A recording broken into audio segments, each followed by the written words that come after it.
یہ بیانیہ بڑا سٹرونگ تھا، مگر ہم نے ووٹ کو اس دن بےعزت کر دیا جس دن ہم نے اپنا ووٹ باجوہ کو ایکسٹینشن کے لیے دے دیا.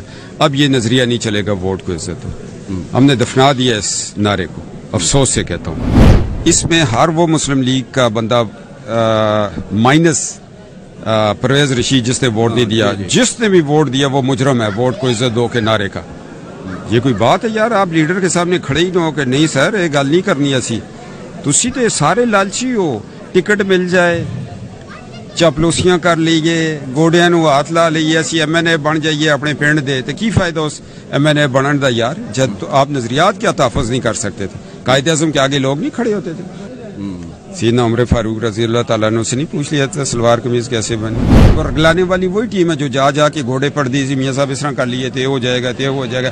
وہ اور دستے نہیں تھے آگے کہنے جو بھی ہے وہ نواز شریف صاحب کو بتانا چاہیے کس نے یہ غلط فیصلہ کروایا. مجھے تو مستقبل قریب میں نظر نہیں آتی، کیونکہ حالات اس طرح 2025 میں الیکشن ہوگا اور الیکشن کے بعد اگلے 5 سال شہباز عمران صاحب، اس دن میں نے ایک بیان دیا، میں اس پہ تھوڑا رنجیدہ ہوں اگر عمران صاحب کا دل دکھا. میرا متن یہ تھا ان کی ذاتی زندگی پہ مجھے اٹیک نہیں کرنا چاہیے تھا کیونکہ میں ان کی روحانیت نے مجھے ایک میسج دیا. ہر ایک کی زندگی میں کمی پیشی ہوتی ہے، ہمارے اندر بھی ہیں. کوئی تنظیم سازی میں پھنس گئے، کوئی ننگے پکڑے گئے، کوئی ننگے ہوتے ہوتے پکڑے گئے. تو اس کا ذاتی معاملہ، اگر ہم اس کے ذاتی معاملے پہ اٹیک کریں گے تو پھر اپنوں کو کہاں لے کے جائیں گے؟ گاندھ ہر طرف ہے بھائی صاحب. مقابلہ سیاست کا سیاست سے دینا چاہیے.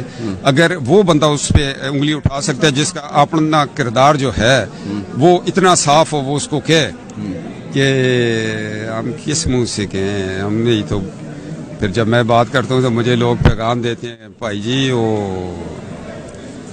اس کے بارے میں کی خیال ہے، پھر آنکھیں شرم سے جھک جاتی ہیں. میں کہ یار وہ ذرا تنظیم سازی اوپر سے ہو گئی تھی. جس کے ساتھ کھڑے ہو، گرم پانی ہے، ٹھنڈا پانی ہے، جیل ہے، اڈیالہ ہے، نیب ہے، کھڑے ہو جاؤ. پھر یہ کیا بات ہوئی کہ جیتو تم عمران کے ٹکٹ پہ اور تمہیں اقتدار نظر آئے تم ادھر آ جاؤ. میں نظریے کے اس وقت بھی خلاف تھا اور آج بھی میں خلاف. میں تنخواہ آپ کے چینل سے لوں، کام دوسروں کے لیے کروں، ایسے تو نہیں ہونا چاہیے. مفتاح میرا بھائی ہے، میں اس کے بارے میں کچھ نہیں کہوں گا.